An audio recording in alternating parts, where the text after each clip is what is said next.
So, good morning everyone. Good morning mga ka-vibes. Kamusta kayo dyan, no? Kamusta ang tulog nyo? Hoping nakatulog kayo ng maayos, no? Kahit kulang.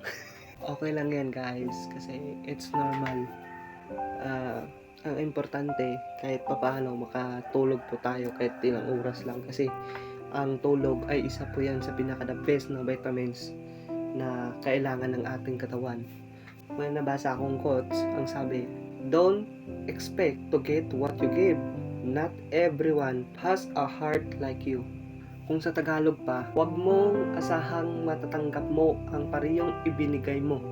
Hindi lahat ng tao ay may pusong katulad ng sayo. Kung binigyan mo sila ng kabutihan, do not expect too much. Example guys, may isang tao na pinakataan ka ng kagandahang loob without her knowing na binigyan mo yon ng something.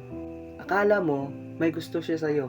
Yun pala, mabait lang siya. Anong magiging resulta?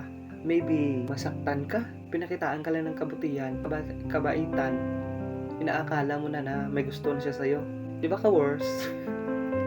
Iba-iba ang tao, hindi pariyo. Sabihin natin na pariyo tayong tao, pero iba-iba yan. Hindi yan magkapariyo. May unique yan eh. Uniqueness na tinatawag yan eh. Meron mga tao na pag sinabihan mo, makikinig sa'yo. Ang iba, pag sinabihan mo, maniniwala sa'yo. Ang iba, pag sinabihan mo, susunod sa'yo. Ang iba, pag sinabihan mo, kunwari nakikinig, dito pinapasok sa kabilang tainga, pinalabas sa kabilang tainga. Ganun yun. Kunwari nakikinig, tapos ang isip, absent pala. Ay sinasabi ang Biblia dito guys. Nakikita sa Hebrew chapter 4 verse 12, no? Ang sabi dito guys, for the word of God is alive and active, sharper than any double-edged sword. It penetrates even to dividing souls and spirit, joint and marrow. It judges the thought and attitudes of the heart. Ang sabi, mas mabigat ang salita kaysa sa pisikal na lakas, dahil ang sugat sa katawan ay maaaring gumaling, ngunit ang sugat na dulot ng mga salita ay maaaring manatili sa puso at isipan sa mahabang panahon. So, reflect natin yan. Marami na rin dito nagsiserve kay Lord. Nagtiteach, nagpe-preaching. Tinuturuan tayo, pinapaalala tayo, winawarningan tayo. Pero anong ginagawa natin bilang tao? Pag word of God na, skip. Minsan, nakikinig pero hindi naman ina-apply sa buhay.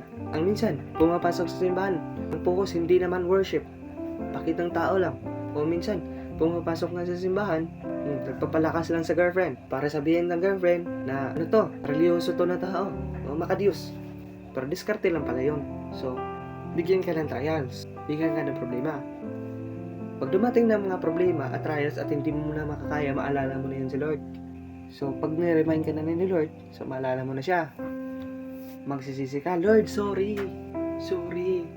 Sana malampasan ko mga problema na to. Parang na. Tapos, pag okay na, naging maayos ng lahat, balik ka naman sa paggawa ng kasalanan. Parang tanga lang tayo, no? Parang kung sabihin natin kupal, o pinatawad ka na. Kasi nagsisisi ka. Tapos pag pinatawad ka na, gagawa ka naman ng kasalanan. Yung hihingi tayo ng blessings ka Lord, no? Nagpipray tayo, hihingi tayo ng blessings sa Kanya. Tapos pag binigyan na tayo ng blessings, si Lord nakakalimutan na natin kasi nakapokus na tayo sa enjoyment. Parang kupal lang. Kupal talaga tayo. Kupal. Sabihin natin kupal talaga.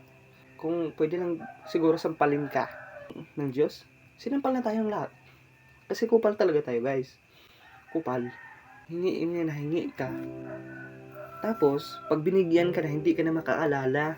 Example, nasa kahirapan ka, nasa problema ka. Tapos may taong tumulong sa'yo, may angat ka, at maiahon ka sa problema na yan. Nung naging successful ka, hindi mo na siya maalala guys. Hindi mo na siya maalala. Ang masakla pa, nag-iba ng ugali mo. Ano yan? Paano natin yan ma-reflect? Sa quotes natin na sinabi kanina. May mga tao talagang ganyan. Huwag mong asahan. Huwag kang umasang na kung anong ibinigay mo sa kanya, kung anong tinulong mo sa kanya, ibabalik niya sa'yo. It is not investment guys. Don't expect to get what you give. Not everyone has a heart like you. Huwag mong asahang matatanggap ang parehong ibinigay mo. Hindi lahat ng tao may pusong katulad sa'yo. Minsan, kailangan din nating umiwas at kailangan din nating kontrolin yung mga bagay-bagay na lumalabas sa ating bunganga. Kasi pwede yung makapatay, guys. Pwede yung makapatay. Kasi ang salita, guys, anong sabi dito? Ang salita, it's like a sharper. Sharper, matalim yan. Ang pinaka-point dito, guys, always control your words, always control your mouth. Kasi minsan salita tayo, hindi natin alam na nakaka-offense na pala tayo ng tao, di ba? Nakakasakit na pala tayo. Kaya, ang pinaka-point dito is be in control, be in balance. Huwag sobra, huwag naman kulang. Dapat be in balance. Hoping, natutunan po kayo. No, may natutunan tayo. Hoping, thanks God. No? And God bless, guys. And ingat po kayo palagi.